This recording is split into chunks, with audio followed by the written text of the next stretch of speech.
Suite à l'attaque militaire menée par les États-Unis contre le Venezuela, ayant causé plus de 100 morts, la Confédération des États du Sahel AES est sortie de son silence. Dans un communiqué publié ce jeudi, l'organisation condamne fermement un acte qu'elle qualifie de grave et contraire au droit international en violation des principes fondamentaux consacrés par la Charte des Nations Unies. La Confédération des États du Sahel rappelle que l'usage de la force armée par un État contre la souveraineté, l'intégrité territoriale ou l'indépendance politique d'un autre État constitue une ingérence inexplicable dans les affaires intérieures d'un pays souverain. Selon l'AES, un tel acte s'apparente à une agression manifeste au regard du droit international. Dans son communiqué, l'organisation régionale exprime également sa vive inquiétude face à la fragilisation continue de l'ordre international dont les conséquences pourraient être néfastes pour la stabilité mondiale. Elle s'insurge notamment du fait que le non-respect du droit international émane d'un membre permanent du Conseil de sécurité des Nations Unies censé en être l'un des principaux garants. L'AES dit regretter profondément cette violation de l'intégrité territoriale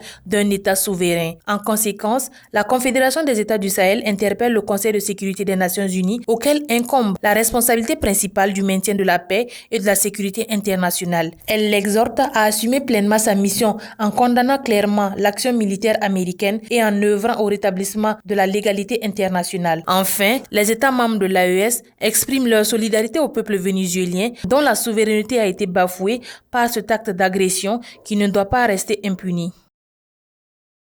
Kaziba TV pour un Burkina Faso souverain, intègre et fier.